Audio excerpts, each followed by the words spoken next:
L'ordine del giorno reca la celebrazione di Sadie de Sardegna ai sensi della legge regionale numero 44 del 1993.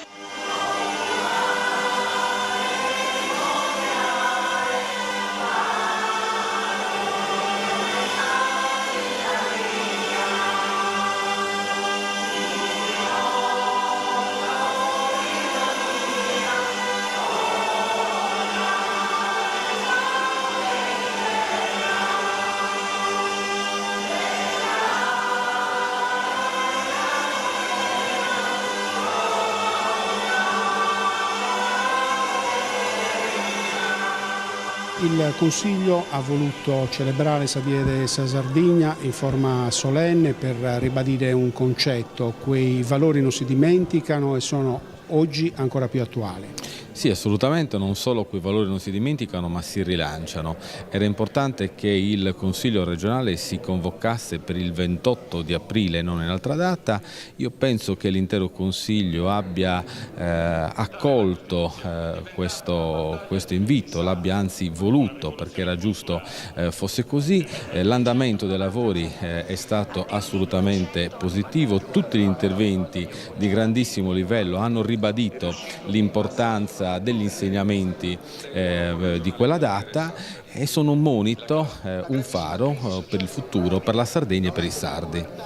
Nel suo intervento ha toccato temi molto forti: federalismo interno, piccole patrie, la necessità di restituire ai territori più poteri, la necessità di riappropriarsi dei veri valori identitari, primi fra tutti la lingua, temi che possono dare un riscatto alla Sardegna negli anni che verranno. Ma assolutamente sì, io ho voluto dare e porre dei temi attualizzando quelli che sono le sfide di una liberazione vera della Sardegna, di una proiezione della stessa nel futuro.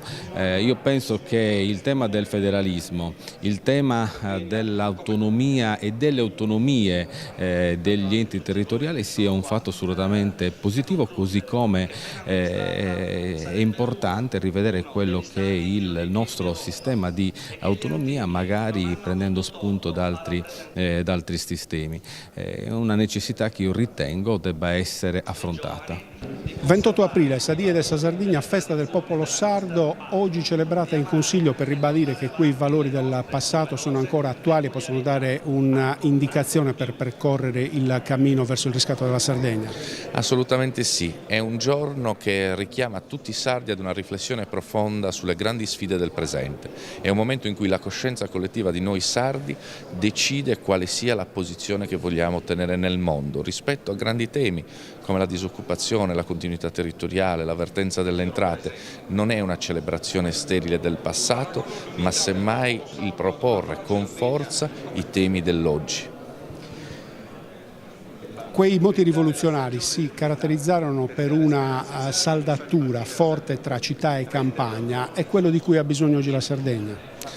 Oggi noi dobbiamo testimoniare con le azioni il fatto che la Sardegna è una, solo da una saldatura profonda, da una ricucitura del nostro territorio, città e campagna, mondo agropastorale, mondo borghese, città e paesi, possiamo pensare ad un modello di sviluppo che riesca coralmente, unitariamente a far uscire la Sardegna dal guado.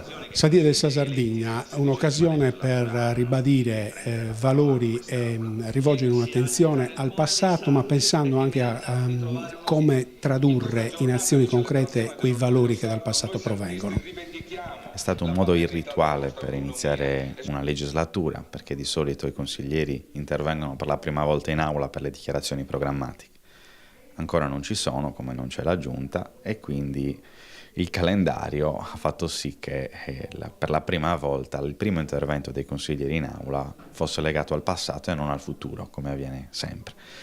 E credo che abbia avuto anche dei risvolti utili, perché una riflessione che ovviamente non è stata profonda, per come non lo può essere quella in discorsi di 5 minuti, sugli ultimi 200 anni della nostra regione, può essere un modo per ragionare meglio del futuro e di capire come problemi atavici possono essere superati.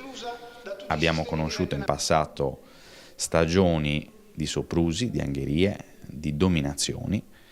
Quella che viviamo oggi è ugualmente una stagione di grandi prevaricazioni dall'esterno, in cui i sardi faticano a far sentire la propria voce e faticano a vincere le loro rivendicazioni legittime nei confronti dello Stato.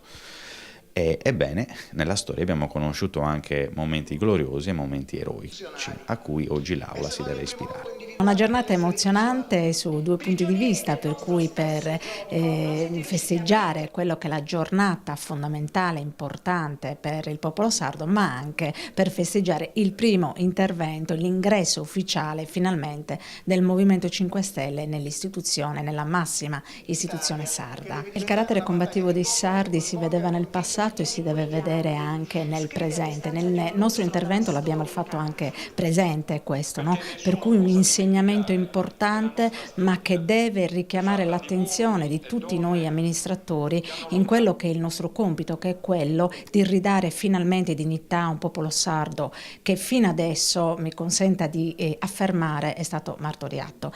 Non dimentichiamo, questo l'abbiamo fatto presente anche nel nostro intervento, che ci sono 1.600.000 abitanti sardi che fino adesso sono bloccati. Noi non possiamo lavorare perché questa amministrazione ancora non ha nominato una giunta. Sono passati 60 giorni dalle elezioni regionali, dopo 60 giorni non possiamo iniziare effettivamente a lavorare. Il popolo sardo ha diritto e bisogno di risposte, quindi chiediamo, l'abbiamo fatto presente anche oggi in questa giornata così importante per tutti noi, di finalmente di iniziare a dare risposte a chi ci ha consentito di essere qua oggi.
trovano